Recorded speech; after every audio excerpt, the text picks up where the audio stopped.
This is News Talk 980 CKNW.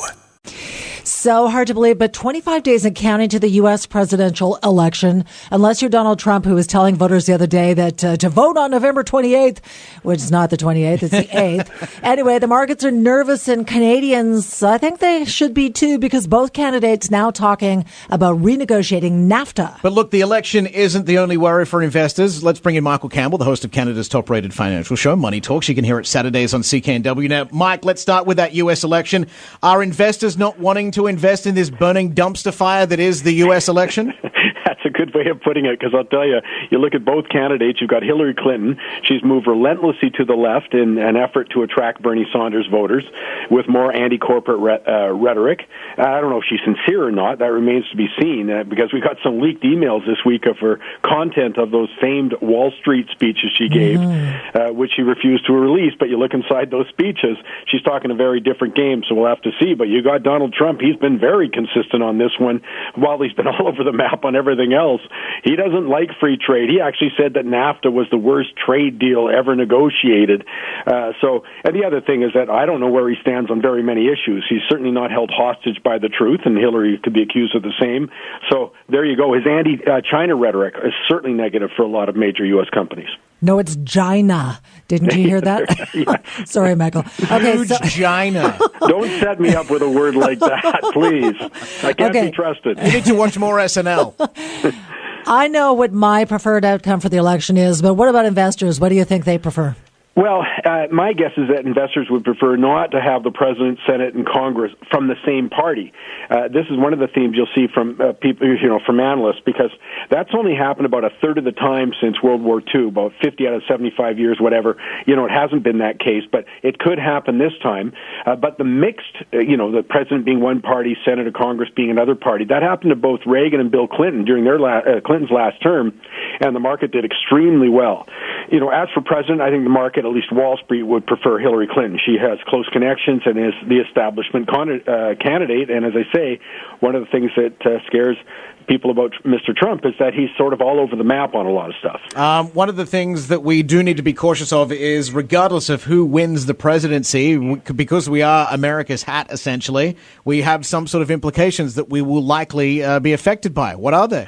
Yeah, and I think you alluded to it right off the top. It's the trade thing that certainly gets to us. Obviously, they're our biggest buyers of our exports, but you've had both Hillary Clinton saying that she thinks we should renegotiate NAFTA, and Donald Trump calling it the worst trade deal in history. That is not going to create an aura of certainty, whichever gets in, until that one's cleared up. And I think that uncertainty, protectionists are certainly take advantage of it. We're seeing it in the softwood lumber right now, today, and that's going to be tough. A huge disruption to trade is something that Canada can't afford. So you don't sound overly optimistic. No, I'm a little different maybe than you, even Linda. I don't think there's any win here whatsoever. Now, I appreciate Canadian media seems to prefer Hillary Clinton over Donald Trump, but that's a judgment I don't have the ability to make, because both are a disaster. I think first for democracy, and more importantly, both will propel the decline in confidence in government. Both candidates are going to preside over the most deeply divided country in history. I mean, maybe you have to go back to the Civil War for that one, when it was a divided country, but that's how long we're talking. But neither is offering valid solutions to the two most pressing problems. I mean, it's all about name-calling, all about this, that. But they've got an exploding debt problem. It's been unbelievable, and I think even bigger is their pension problem. And I would say by 2018 you're going to hear a lot more of this. I mean, you consider, like, Illinois has pension liabilities that are 280% of the total government revenue. I mean, what do? Don't do any other services and cut back on everything? We got Connecticut at 209%, Kentucky out there, New Jersey. I mean, this is going to be a mess. It's a guarantee. There's no getting away from it, and nobody's talking about it. But one of them is going to be in power when this one really starts hitting in earnest. I mean, it already hit Detroit and Stockton, et cetera. But this is the biggest financial story that remains untalked about, especially at that presidential election. Yeah, it is not going to be pretty. We've had a lot to say about the U.S. election, but that isn't the only challenge that's really facing investors at the moment, is it? Yeah, I was thinking of this sign. I was at the New York Stock Exchange years ago, but it has a sign that says, "Now is always the most difficult time to invest." I think that's probably true, but it sure feels that way right now.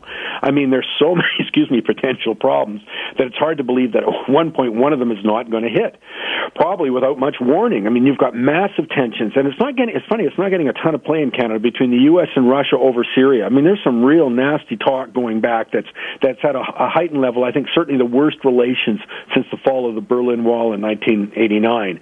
And I mean, that's certainly a wild card there. You're hearing more about Brexit again. Is it going to be a hard exit, a soft exit? The market, especially the British pound, has been reacting dramatically to that, hitting this decades-old low. I mean, what was more than that? It was about 150 years, I think, or something like that. That's out there. But you still got the financial woes of the European banking system. You got Deutsche Bank there that could cause a huge financial crisis, along with other problems. The Italian banking system's a mess, too. But you got the rise of EU sentiments fostered by the refugee problem. I mean, so Europe is not out of the woods in any way. China's got a debt problem. Emerging markets, they're getting worse. And that's the backdrop for our investments. And my worry is, as an investor, is that a major problem could occur without very little warning, and presto, you'd get a panic, you'd get a market liquidation. So for me, that means investors have got to just appreciate that's out there. Don't ignore it. I myself am very cautious in these kind of times because I'll hardly be surprised if all of a sudden China's problem comes to the forefront, or the Deutsche Banks, or the Italian banking system, you name it, or gosh forbid that we'd have a military problem between the U.S. and Russia. Well, thanks for that, Debbie Downer. Yeah, I was going to say, you're more than welcome. Mr. Cheery is here, but let's get real. Yeah, thanks, Michael Campbell. I don't have to be any more of a downer than saying that Hillary Clinton is the presidential candidate for the Democrats. Donald Trump is the presidential candidate for the Republicans. End of Yippee. story. If that ain't hell in a handbasket, I don't know what would be. All right, thanks, Michael Campbell. My pleasure. Vancouver's News, Vancouver's Talk. This is News Talk 980 CK.